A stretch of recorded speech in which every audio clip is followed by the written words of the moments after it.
Hey all my Crimsonites, and welcome to the Crimson Cure channel, where we embrace our femininity, increase our womanly value, and celebrate our brothers. So join me on our feminine journey to learn, heal, and grow.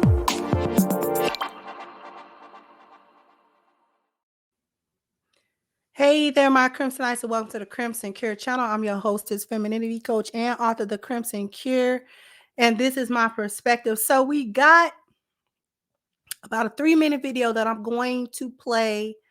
I'm gonna play it from beginning to end without my commentary. Let's get into it. Here we go. King, have you ever woke up with a roach on your face? No, that's not the goal. All right, then. So there go. Or in your ear. I had in the neighborhood with me that woke up with roach in your ear. Y'all want to go to the bando in my neighborhood? Do y'all want to go to the bando? Do y'all want to go to the bando? To make him look better, he know not true. Silver spoon, I ain't never ate with that day a day in my life. You did have a silver spoon. Look, used to have to come to my grandma's house because I'm getting in the fight. You cried like a baby to go to your grandma's house. Every day. You used to hold your breath. Every day. I don't want to be in these gates. I want to be outside in the neighborhood. That's why I want to be over there. But they don't understand that. No, I'm going to tell you the reason why you want to be over there. Y'all ready? Because he can suck and pacify over there. He was 12 years old. He was suck and pacify till he was 12 years old. He couldn't do that in the house. You cried like a baby. Hold his breath. Yeah. They trying to say I was over there trying to suck a passy, but they ain't going to tell you everything like that. They're trying to hide it. Ain't nobody hiding it. He capping. Hey. He know I stand on business. He know that. Can't no nigga ever pull my car ever in life. I stand on business. You drop me somewhere, I stand on business. You drop me in your hood, I stand on business. I don't feel like you stand on business. Yeah. I've been stood on business. I've been stood on business. You want to hide it for the world, I'm going to put it out there for them to see. I want to put up nowhere. You ain't had me put up nowhere. Like you ain't had me behind the mansion. I was outside doing what I wanted to do. You was behind that till you cried. No, I got too much to drink. I drunk too much. Let's go. Now, get mad because we say the South ain't the suburbs. Then he want to talk about some other shit. Like this being shit. Just being shit. No, I'm being real. You lying. You up here flagging. You're capping. You capping.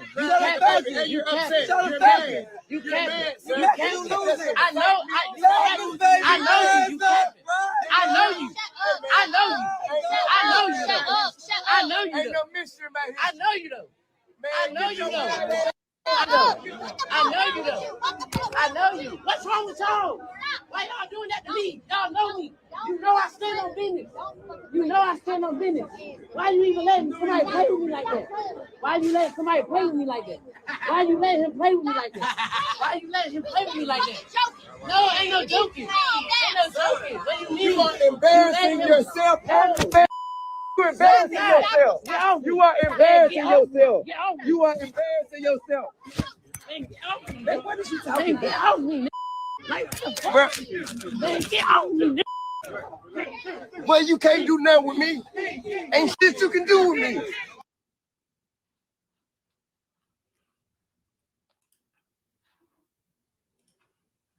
Now,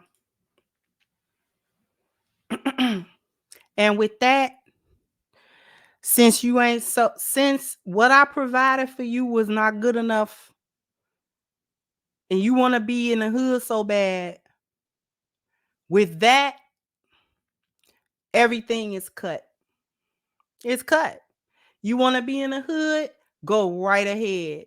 But I know you're not about to climb into that Benz or that BMW or whatever kind of car I bought you. You can't climb into that. Whatever money that I was sending over to your grandmama house for you to be over there, we're not doing that. What that nice big plush bed that you live in and that you sleep in. We not doing that.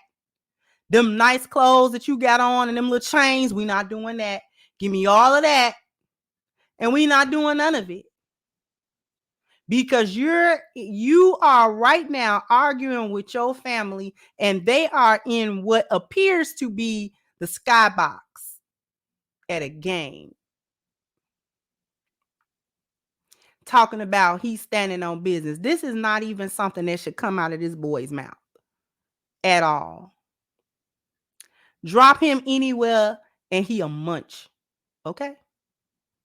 He is food for an actual hood dude that ain't did nothing but grow up in survival mode. Put him in any hood in Chicago. We ain't even got to go to O Block. We ain't got to go to the worst ones. Just put him on a quiet block in the hood. A quiet block. He'll get turned up.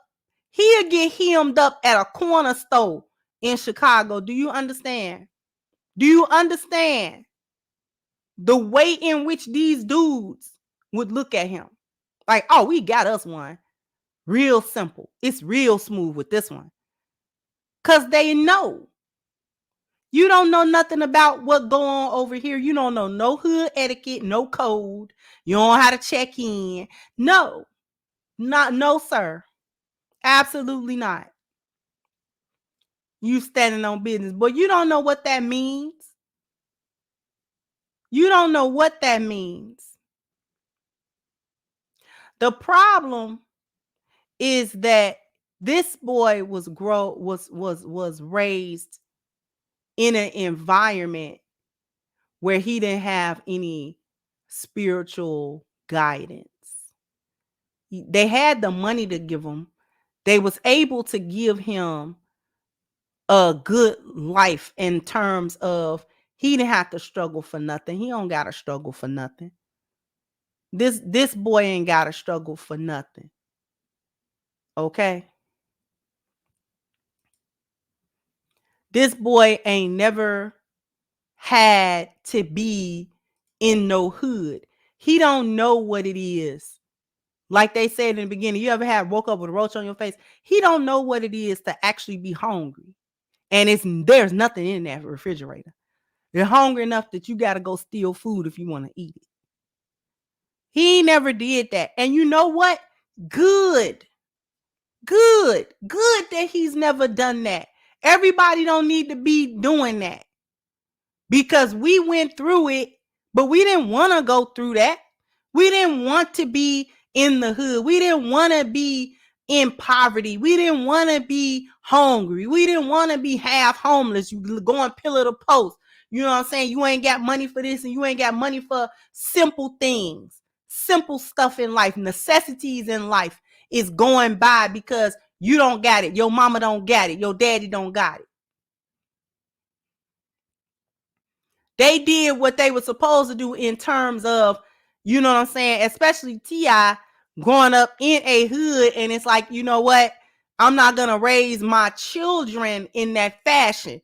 And that's fine. You're not supposed to raise your kids in that fashion. You raise and keep your family together according to your means.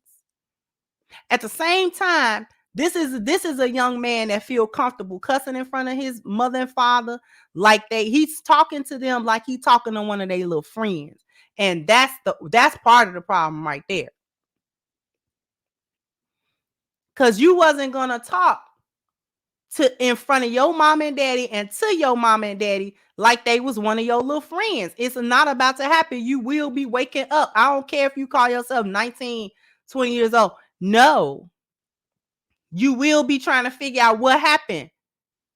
Because you're going to be waking up. Because you're going to be trying to figure out what the last thing you remember was you was talking out the side of your neck and then it all went black.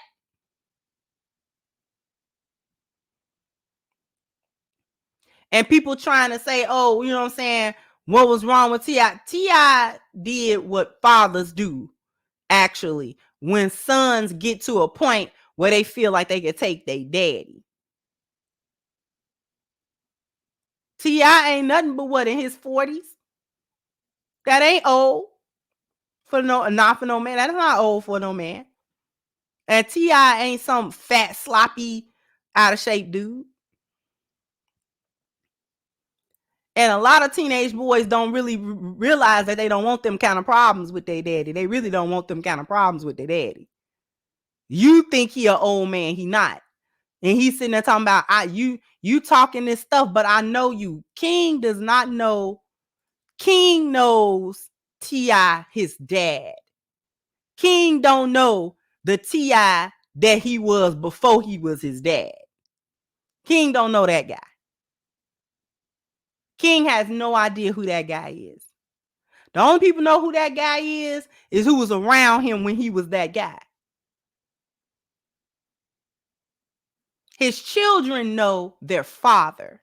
That's who his children know. And that's a different, I guarantee you that's an entirely different individual.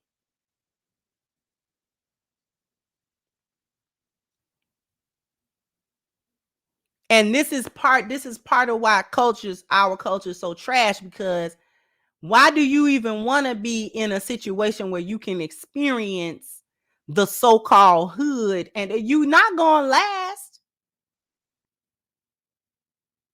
Only young people like this that ain't never had to do it think that there's some glory in it, and it's not. There ain't nothing but trauma and having to get over your demons for trying to leave the hood in the hood. That's all that's in the hood is trauma bonding, trying to get over stuff, trying to, you know what I'm saying, overcome the lack of what you had, and not even just monetarily, but sometimes that lack of support, mental or emotional support and things of that nature that many of us did not receive. And I'm telling you, it couldn't have been me, because he'd have looked up and all them little gadgets and access will be gone. See, T.I. can't see, it's this kind of stuff. I'm gonna say this and I'll wrap it up. T.I. can't leave nothing to this little fool here. T.I. can't leave. This is why we can't have generational wealth. This is why we can't have it. This little fool, if T.I. something, God forbid, something happened to that man right now, and all his businesses and stuff like that is left, this young man here would blow it in about 3 to 5 years. It'd be gone if it were left up to him to do anything with it. Because he's silly. He's silly. He's silly. He the type to sell your businesses and stuff like that after you're gone. Hey, I ain't never want to do this no way. Really. He the type to sell all of the properties because he don't want to manage them. And he feel like it's doing too much, so, he gonna sell them because he never was into it no way. That kind of foolishness. This is how we start over generation to generation. This is one of them. It's not always the case where we didn't have it to begin with. Some of us do climb out. Some of us do climb out of the hole, and then our children, when we pass away, our children or our grandchildren put our family back in the hole. And you be trying to teach them, and they be silly, like this one here. Just worry about getting your veneers sheared down, because you still looking like Mr. Ed round the mouth. So really, you need to be trying to check in. Instead of trying to argue with your daddy, you need to be trying to check in with your back to the dentist, because they done messed you up, because you sitting around here looking like a light-skinned Mr. Ed. Stop playing with me. And if y'all are too young to know who Mr. Ed is, Google it. Anyway, jump down in the comment section. Let me know what you think. Like, share, subscribe to the channel if you have not. Once again, I'm your hostess, The Crimson Cure, and this was my perspective. Bye-bye, Crimsonites.